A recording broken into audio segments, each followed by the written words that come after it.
Sanjat Elementary School was established in 1946 through the leadership of the first Teniente del Barrio, Anastasio Matias.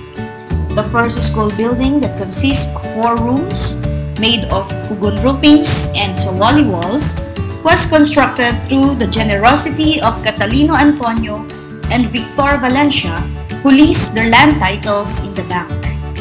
In 1948, through the considerable increase of school population, the school has grown into a complete elementary school catering the school children of Metro Sanjat, namely Sanjat West, Sanjat Centro, and Sanjat East. They also serve the children from neighboring barangays like Caranyugan, Agriam, Caloocan, Nao Villanueva, and Bicol, Nuao Nueva Era. To accommodate the then growing school populace, the houses of Catalino Antonio, Jose Antonio, Fausto Balbido, and some nearby houses were used as alternative classrooms. The school lot was reserved through a Presidential Proclamation No. 54, Series 1954, duly signed by the late President Ramon Magsaysay. The first batch of graduates marched in 1952. At present, Sanjat Elementary School is the second largest school within the district, even though its former feeder barangays have already established their own schools in response to the School in Every Barrio program of the government.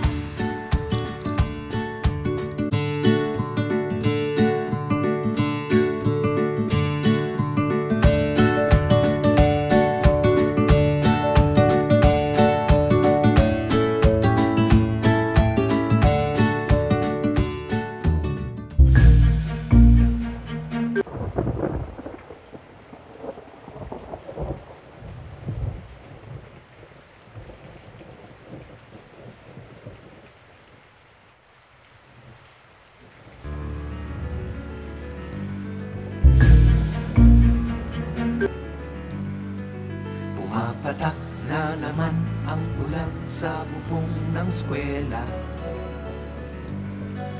Taon-taon na lang bang pababayaang mabulok na lamang?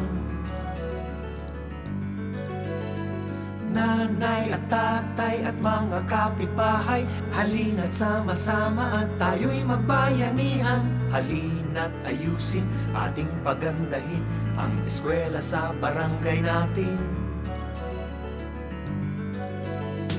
Kahoy, pako, lagari at martilyo, pati pintura at masilya. At kung meron pang kailangan, buong barangay natin sana'y magtulungan. Alam niyo ba ano ang ibig sabihin ng ating pagtulong sa eskwela? Hanapan natin ang mga paraan kung paano pa ito mapaganda.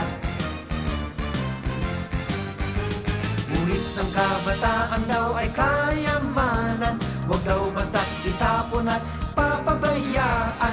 Kulang man sa pera ay ating makakaya pag tayo'y magbigayan at magsama-sama. O kay tagal na ng kupas ang pintura, tingnan mo, butas pang ating bubong. Kung akala nyo di na maaayos pa, kaya pa rin. O kay tagal na nga sira ang kubeta, tingnan mo, ang banyo ay barado. Kung akala nyo di na maaayos pa, pwede pa rin, pwede pa rin, pwede pa rin. Kahoy, pako, lagari at martilyo, pati pintura at masilya. At kung meron pang kailangan, buong barangay natin sana'y magtulungan. Sumama na't pagandahin natin ang ating paaralan. Taon-taon sikapin natin kung ano pa ang kailangan.